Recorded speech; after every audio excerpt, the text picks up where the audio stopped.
If you've ever felt like your quiet nature was a disadvantage, like the world was built for louder people, and you were left to watch from the edges, this video is about to restructure your entire understanding of your own value. 7 reasons, all backed by research.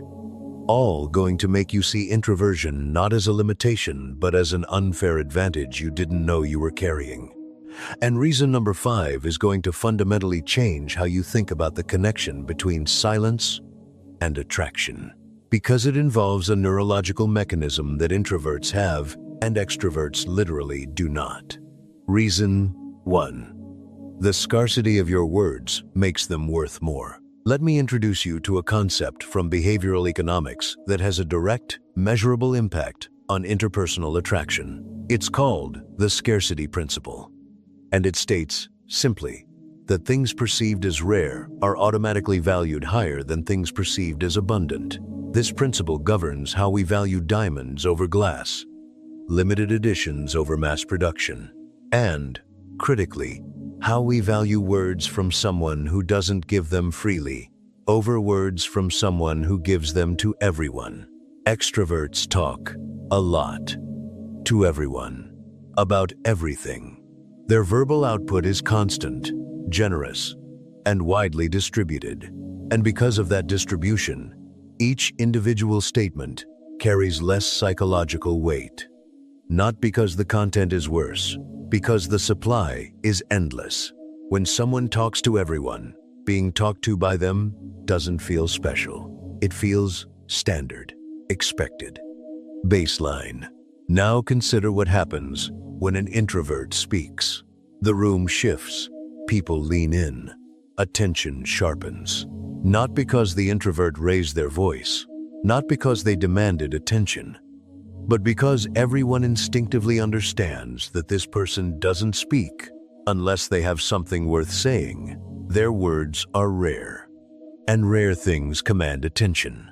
Research published in the Journal of Personality and Social Psychology found that individuals who spoke less frequently in group settings were rated as more thoughtful, more intelligent, and more trustworthy by their peers. Not because they were smarter, because the perceived value of their contributions was amplified by their scarcity. In the context of attraction, this effect is devastating. When an introvert pays you a compliment, it lands differently than the same compliment from someone who compliments everyone. When an introvert chooses to spend time with you, it means something different than an extrovert who spends time with everyone. When an introvert opens up to you, you understand instinctively that you've been granted access to something private, something guarded, something not available to the general public. That exclusivity creates a feeling of being chosen, specifically chosen. And being specifically chosen by someone who is selective with their energy is one of the most intoxicating feelings in human psychology. Your silence isn't empty, it's full of value that's waiting to be allocated. And the less freely you distribute it, the more powerful each allocation becomes. Reason 2. Your nervous system creates a different kind of presence. Here's where the neuroscience gets interesting. The brains of introverts and extroverts are not wired the same way. This isn't metaphor.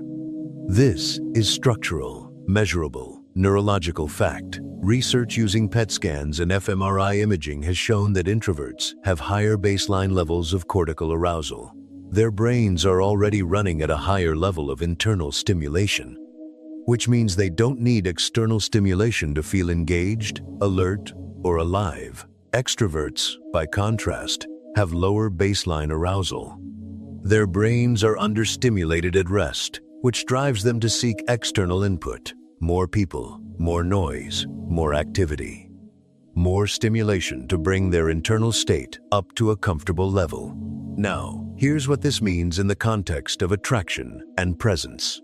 Because the introvert's brain is already sufficiently stimulated internally, the introvert exists in a state of natural calm. They don't need the environment to energize them. They don't need the conversation to excite them. They don't need the room to validate them. They arrive already settled, already grounded, already complete. And that settled energy is profoundly attractive. Not in a flashy way, in a gravitational way. It creates a field of calm around the introvert that other people can feel. Not consciously, subconsciously. The nervous systems of the people around them register it as safety, as stability, as something solid to orbit. Think about the people in your life who make you feel most at ease, most relaxed, most able to be yourself. I'd bet most of them are on the quieter side. Not because quiet people are nicer, because their neurological baseline creates an atmosphere of regulated calm that is inherently soothing to other people's nervous systems. In attraction specifically, this matters enormously. Because attraction isn't just about excitement, it's about how someone makes you feel in their presence. And the feeling of being near someone whose energy is stable, unhurried, and self-contained is, for many people, more attractive than any amount of charisma or social performance. You don't need to generate energy. You are energy. A different frequency, a quieter frequency. And the people who are tuned to your frequency feel it the moment you walk in. Reason 3. You listen in a way that makes people feel like they exist. This is the one that operates like a superpower in plain sight. And most introverts have no idea they're wielding it. There is a crisis of attention in the modern world. Everyone is distracted. Everyone is half listening. Everyone is waiting for their turn to speak while the other person is still talking. Conversations have become two people taking turns performing monologues while the other person nods and mentally rehearses their next line. Introverts don't do this. Not because they're trying to be better listeners, because their brains are wired for depth processing. Research in cognitive neuroscience has shown that introverts route information through longer neural pathways associated with long-term memory, planning, and deep evaluation. They don't just hear what you're saying. They process it, metabolize it, connect it to things you said before, weigh it against their own experience. Form a genuine, considered response rather than a reflexive one. And the person on the receiving end of that kind of listening feels something extraordinary. They feel heard, not casually acknowledged, heard. Like their words actually landed somewhere. Like what they said mattered enough to be genuinely considered rather than just politely received. In a world starving for real attention, that feeling is addictive. Harvard research on the neuroscience of conversation found that when people feel truly listened to, their brains release the same neurochemicals associated with receiving a monetary reward. Being genuinely heard activates the brain's pleasure centers. It literally feels good. Neurologically, measurably good. And introverts deliver this experience naturally, without effort, without technique, just by being who they are. Their depth of processing creates a quality of attention that most people rarely experience from anyone. And when someone gives you that quality of attention consistently, you start to crave their company. Not because they're exciting, because they're present. And presence, real presence, is the rarest commodity in human interaction. You don't need to talk more. You need to realize that how you listen is already doing something most people can't replicate, no matter how hard they try. Reason 4. Your emotional depth is a form of intimacy most people have never experienced. Surface-level connection is everywhere. Small talk, banter, the friendly but ultimately forgettable exchange that happens 100 times a day between people who interact without ever really touching each other's inner worlds. Introverts don't live on the surface. They can visit it, they can perform it when necessary, but they don't live there. Their natural habitat is depth. The place where conversations stop being about what happened today and start being about what it means. Where you stop exchanging information and start exchanging understanding. Where the masks come off and two people actually see each other. And that depth creates a form of intimacy that many people have literally never experienced before. Psychologist Elaine Aron's research on sensory processing sensitivity, a trait highly correlated with introversion, found that individuals high in this trait process emotional stimuli more thoroughly and respond to emotional nuance with greater precision. They don't just understand that you're upset, they understand the specific texture of your upset, the layers underneath it, the history behind it, the things you're not saying that are louder than the things you are. When someone experiences that level of emotional attunement from an introvert, it creates a bond that's qualitatively different from anything surface-level connection can produce. It feels like being known, not evaluated, not judged, known, in the way that people spend their whole lives hoping someone will eventually know them. And here's why this is relevant to attraction specifically. The initial spark of attraction might be lit by charisma, humor, or physical appearance. But the fire that sustains a relationship, the one that burns for years instead of weeks, is fueled by emotional depth. By the feeling that someone understands you at a level nobody else has reached, that someone has mapped the interior of your emotional world and chosen to stay.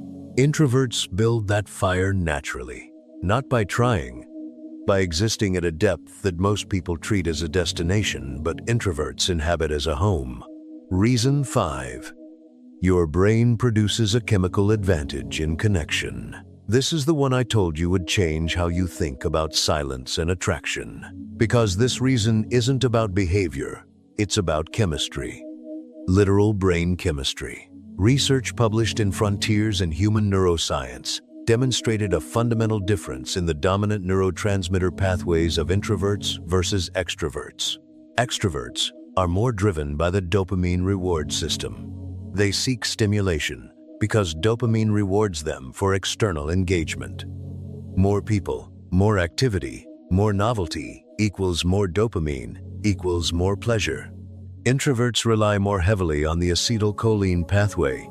Acetylcholine is a neurotransmitter associated with deep thinking, focused attention, long-term memory, and the pleasure derived from internal reflection. It rewards the brain not for seeking stimulation, but for processing it deeply. Now here's why this matters in attraction. The dopamine-driven connection that extroverts create is intense but shallow. It spikes fast, it feels electric, and it fades fast. Because dopamine is a novelty-seeking chemical, it rewards newness. And when the newness of a person wears off, the dopamine diminishes, and the connection that was built primarily on that chemical pathway loses its fuel. The acetylcholine-driven connection that introverts create operates on a completely different timeline. It builds slowly. It deepens gradually. It rewards sustained attention and emotional processing rather than novelty, which means the bond doesn't weaken as the newness fades. It strengthens. Because the chemical system driving it doesn't depend on novelty. It depends on depth. And depth only increases with time. This is why relationships with introverts often follow a distinctive pattern. Slow to ignite, almost deceptively slow, but once lit, the flame is remarkably stable, remarkably enduring, remarkably resistant to the kind of burnout that extrovert-driven relationships often experience when the initial excitement wears off and there's nothing underneath to sustain it. Your brain isn't wired for the sprint. It's wired for the marathon. And the people who are patient enough to experience the kind of connection your neurochemistry builds will find something that the fast-burning dopamine connections simply cannot offer. Lasting warmth. Deepening intimacy. A bond that gets stronger the longer it exists. That's not a limitation. That's a biological advantage that most people would kill for if they understood what it actually produces. Reason 6. Your independence is unconsciously interpreted as high value. This one operates entirely below conscious awareness, and it leverages one of the most powerful principles in evolutionary psychology. Introverts are selectively social. They don't need constant companionship. They don't need to be surrounded by people to feel okay. They're comfortable alone, genuinely comfortable, not lonely alone. Alone. Content, complete, unreachable, in a way that doesn't signal isolation but signals sufficiency. And that sufficiency triggers something in the minds of the people around them that no amount of social charm can replicate. It triggers value assessment. Evolutionary psychology research has consistently shown that individuals who appear less dependent on social validation are unconsciously rated as higher in mate value. The logic is primal. A person who doesn't need the group to survive signals strength, self-reliance, and resourcefulness. A person who seems desperate for social connection signals dependency, insecurity, and potential liability. This isn't a conscious calculation. Nobody looks at a quiet person in the corner and thinks, that individual displays markers of high mate value due to reduced social dependency. But the primal brain, the ancient evaluation system that runs beneath conscious thought, picks up on it instantly. It registers the introvert's self-sufficiency as a form of strength. And strength, in the evolutionary calculus of attraction, is always valuable. Here's where this gets interesting in practice. Have you ever noticed that the person at the party who seems least interested in being at the party is often the one people are most drawn to? The one leaning against the wall, observing, comfortable in their separateness? That person creates intrigue, not by trying to be mysterious, but by simply not performing the social dance that everyone else is performing. Their independence reads as confidence. Their selectivity reads as high standards. Their comfort in solitude reads as a person who has something going on internally that doesn't require external fuel. That's you. That's always been you.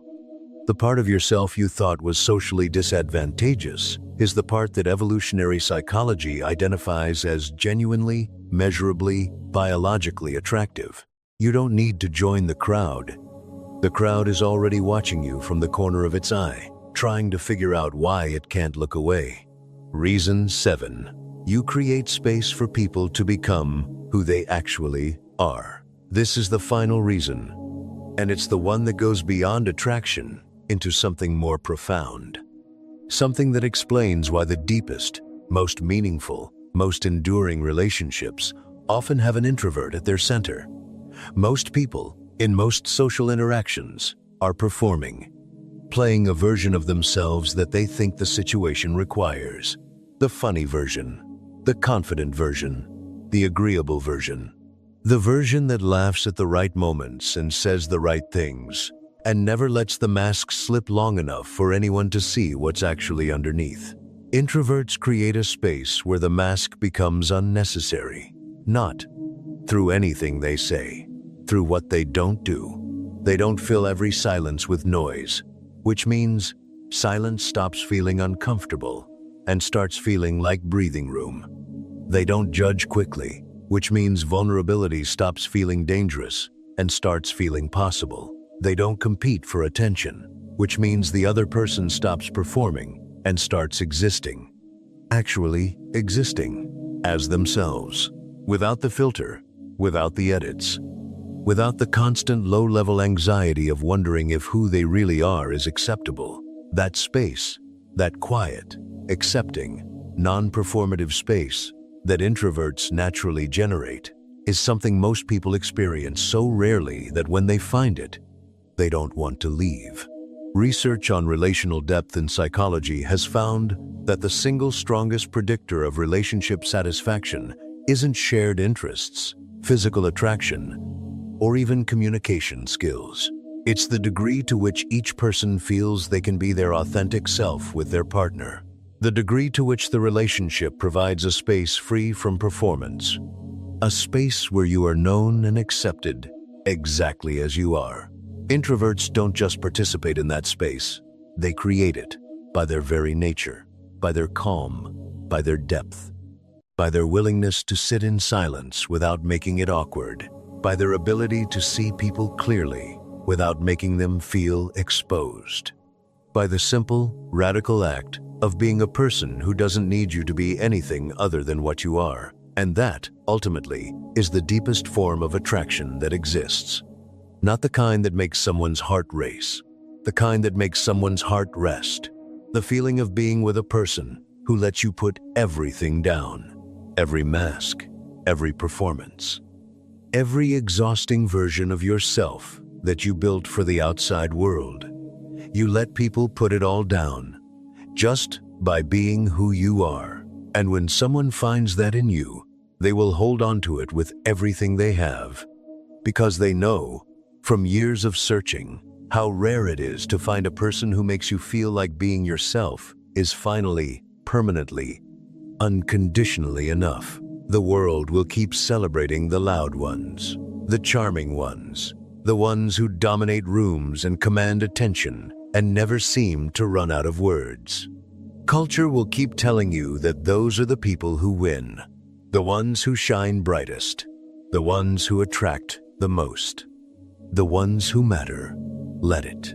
Because while the world watches the fireworks, you're the fire, not the kind that explodes and disappears, the kind that burns slow, burns deep, burns steady enough to warm a home for 50 years. Every piece of research I've shared in this video points to the same conclusion. The traits that make you quiet are the same traits that make you irreplaceable. Your selectivity, your depth, your calm, your way of listening that makes